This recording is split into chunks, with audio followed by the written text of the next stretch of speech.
الممثلين ما يعرفون يمثلون. من الأخير. اوكي، بما انه شهر رمضان ما بقى له شيء، فاكيد كلكم تعرفون شو راح يصير. شلال مال المسلسلات راح ينزل علينا بهذا الموسم. واصلا يعني هو رمضان يعتبر موسم الدراما العربيه بشكل عام، يعني بحيث اغلب الدول مثل السعوديه ومصر والكويت كذا تبدي تنشر المسلسلات اللي مسوينها واللي محضرينها على مدار السنه. وبصراحه البعض منها جيد، يعني ما اقدر انكر، ما اقدر اقول كلها سيئه، لا اكو بعض المسلسلات فعلا تعجبني واتابعها، لكن مو الكل يعني جيد. وانا ضد فكره انه المسلسلات لازم تكون برمضان، يعني عندك 11 شهر بالسنه ما اختاريت الا شهر رمضان يكون بالمسلسل مالتك، لكن شو نسوي يعني بعد ما نقدر نغير هذا الشيء. بس المشكله عندنا بالعراق انه بدل ما يكون هذا الموسم موسم مال ابداع، صار موسم مال خيبات امل متكرره.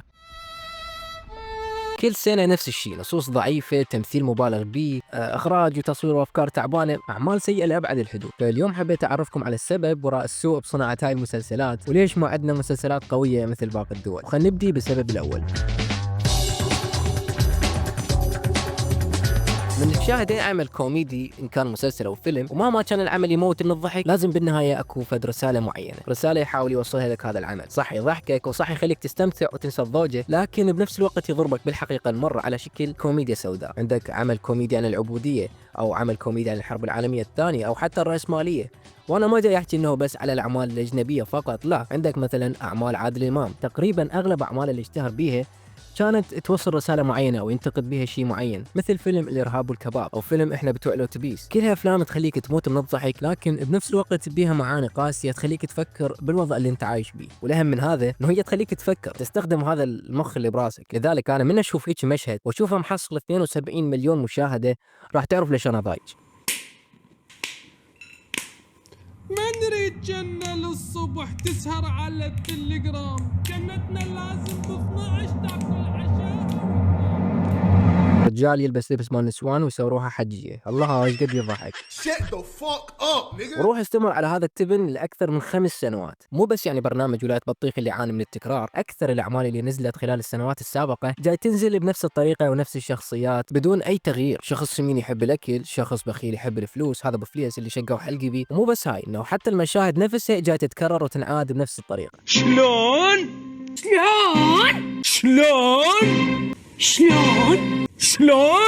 شايفين الميم هذا اللي يقول أول مرة تضحك ثاني مرة fucking annoying؟ One time is funny, two times is fucking annoying, no? حرفيا اللي جاي يصير نفس الشيء. ولحد الان انا جاي اسولف بس عن الكوميديا، يعني ما تطرقت للدراما، ان الدراما هي نفس السوء او يمكن اسوء بعد، لان القصه معروفه ومبتذله وما تمد الواقع اللي جاي نعيشه باي صله، لان اغلب الاحيان تكون تقليد اعمى لدراما تركيه، والمواضيع اللي يحكون عليها دائما تكون محصوره داخل عائله معينه او علاقه رومانسيه سخيفه انت ما مهتم بيها. لذلك هاي الاعمال دائما تكون قابله للنسيان وما حد يتذكرها. وجعي لك انت دمرتني، لك انت دمرت نفسك، لك انت دمرت الشباب مع العالم كله، لك تدري انت سويت. Daddy, chill.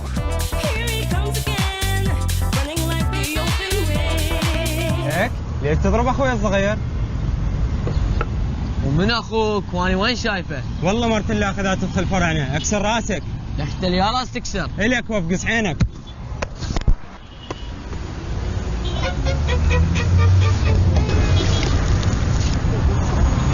لك ليش جبرت قندرتي؟ عمي ما شفت شلون ضربني وانهزم. وقندرتي ايش عليها؟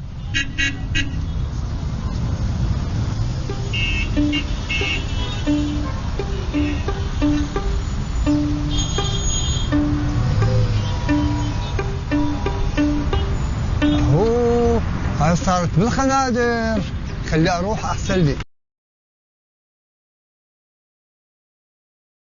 افهموا يا جماعة، الإخراج مو بس تصوير. هواي مخرجين عبالهم من شغلتهم بس يوقفون قدام الكاميرا ويبدون يصورون بدون ما يحسبون حساب العناصر الثانية اللي تأثر على المشهد، لا إضاءة مضبوطة، لا حركة كاميرا مدروسة، ولا حتى متابعة لأداء الممثلين، كأنما الموضوع بس صور وخلي نكمل الحلقة شلون ما كان. وأنا متأكد إنه أغلب المشاهد جاي تنأخذ من أول لقطة حتى لو بيها أخطاء، لأن أهم شيء عندهم إنهم يكملون 30 حلقة قبل لا يجي رمضان، يعني حتى كل يوم حلقة، فرمضان 30 يوم، ف 30 حلقة على كل يوم. المخرج هو اللي لازم يسيطر على كل شيء بالمشهد، لازم يعرف يعرف شلون يخلق جو يخلي المشاهد يحس بالواقعيه، مو يحس نفسه انه جاي يشوف مسرحيه بالاصطفاف مال المدرسه. اقرأ كي تصبح ممتع، اقرأ كي تعيش كريم، لا تقرأ وتضيع وقتك. انت تخيل وياي المخرج ستانلي كيوبريك، واحد من اعظم المخرجين، عاد لقطه من فيلم ذا شاينينج اكثر من 127 مره بس حتى يوصل للمستوى اللي يريده من الواقعيه. طبعا انا ما اطلب منكم انه انتم تعيدون لقطه 127 مره، بس على الاقل انه يصورون المشهد بشين الاحترافيه، مو كانه فيديو مال تيك توك. عيطوني جيب لنا بيتي، ما اعرف بيتي، ما اعرف بيتي، جيب لنا سفن. الاخراج الفوضوي يخرب العمل كل، المشاهد كلها تصير باهته وغير مترابطه، الاداء يطلع ضعيف، حركه الكاميرا تشتته، والنتيجه النهائيه يطلع عندك مسلسل يستهزئ بعقل المشاهد بدل ما يقدم له قيمه حقيقيه. واذا ما راح تتبدل طريقه المخرجين بصناعه المسلسلات راح نبقى كل سنه نشوف نفس التمبرق على الشاشه.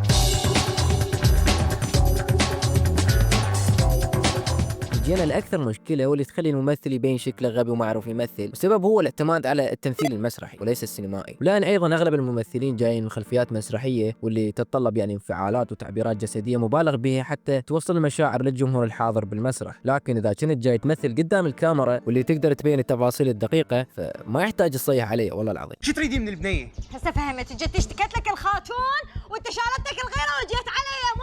بلا ما تطولين لسانك. واذا طولت لساني ايش راح تسوي؟ تقصه مثلا؟ Shut up, bitch! ويا تطور السينما من كانت افلام صامته وصار التحول المفاجئ للافلام الناطقه، اختلفت معايير التمثيل، اكو بعض الممثلين فشل بعد ما كان بالقمه لان ما واكب التطور وبقى ممثل مسرحي وما صار ممثل سينمائي. Let us all unite! Let us fight for a new world! لازم يفهمون انه التمثيل مو مجرد موهبه فطريه، اكو مدارس التعليم التمثيلي المنهجي وايضا اكو ورشات تدريب وغيره، لكن اغلب الممثلين اللي عندنا ما جاي يحاولون يعني يطورون من انفسهم، والناس همينه تنفخ براس الممثل وتسميه الفنان القدير الكبير النجم اللي ما اعرف شنو، هو بعد يصدق روحه. برو هذا اكثر واحد اشوفه برمضان وما عنده اي شيء يذكر، يعني حتى اسمه ما اعرفه. are you?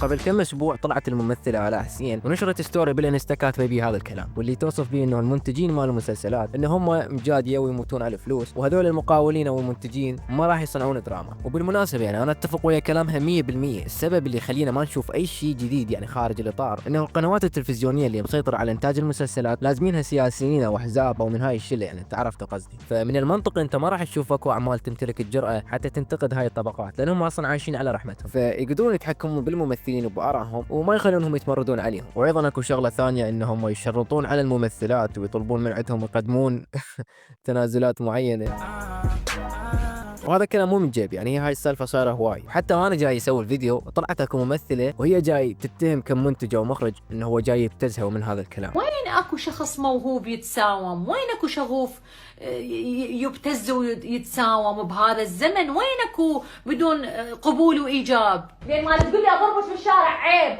عيب رجال يقول المرأة اضربك بالشارع، وين صاير؟ لك عيني عيب تقول المرأة اضربك بالشارع. ما يصير تقول وخروا من عندي. وخروا من عندي ترى. ايش؟ اكافي لو يجدينيش بعد بدك فيلم مشهد يلا يلا شباب شباب على اساس المسلسل مالتك يلا بابا بعد ما تطلع وياي بعد ما تطلع وياي مشهد واحد يلا شباب اذا ما اخذ مشاهد في المسلسل مشهد يلا. طبعا لحد الان السالفه ما معروفه، يعني اكو ناس تقول صدق واكو ناس تقول كذب، لكن انا ما استبعد انه هيك اشياء تصير، خاصه انه الفساد صاير بكل مكان على العموم. والغريب ايضا انه الميزانيات مال هاي الاعمال يعني مو معقوله ويا جودتها، يعني يقولون هذا الخرا ميزانيته $1,000,000. العناصر التقنيه بهاي الاعمال ضعيف جدا، يعني هي كلها مشاهد سكتشات بمكان واحد ومرات بكاميرا واحده يصورونها بكاميرتين، ما تحتاج ميزانيه هوليووديه حتى تسوي لك هيك مسلسل، اصلا اقدر اسويها بتلفون.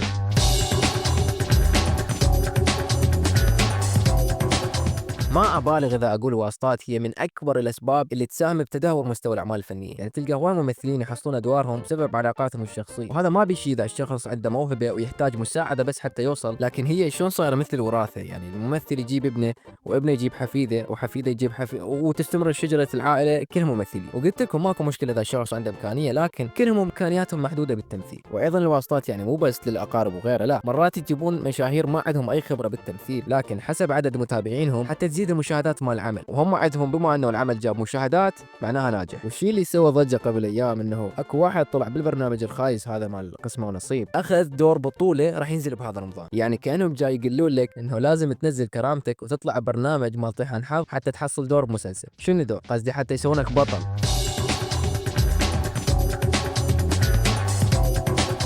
استمرار هاي الأعمال هو سبب من الجمهور اللي يقبل بهذا المستوى، وما لهم بسبب قلة الخيارات، وهم الافتقار المعايير الجمالية تخلي الناس تتعجب بأي شيء بسيط. بصراحة أتكلم عن نفسي، أنا أصلا ما أتابع هاي المسلسلات، لكن يعني من باب التغيير، وأيضا اللي تجي فرصة إنه يشوف الأعمال المعروفة مثل بريكنج باد وجيم اوف ثرونز وذا واير وسوبرانوز وغيره، من تتابع هاي الأعمال اللي ما تضحك على عقلك، صدقني بعد ما راح تشتري المسلسلات العربية في فلس. بالمناسبة جاي أتابع هذا المسلسل حاليا اسمه سيفرنس، شوفوه خرافي، 10 من 10 الموسم الأول حرفيا. المهم أعتقد هاي كل الأسباب اللي عندي، إذا نسيت الشغله اذكر لي اياها بالتعليقات. وصحيح اكو كم مسلسل راح ينزل بشهر رمضان فصار عندي فضول اشوفهن ويمكن اسوي لهم مراجعه ما ادري. من هاي المسلسلات هو مسلسل من اخراج علي فاضل اسمه لم الشمل، صح ما ارتاح له يا اخي بس صار عندي فضول اشوف هذا المسلسل. وايضا مسلسل اسمه العشرين بطوله علاء حسين ومسلسل النقيب. اوكي ها هي خلصنا ونشوفكم قريبا هالمره ما راح اطول. اوكي شكرا على متابعتي والله.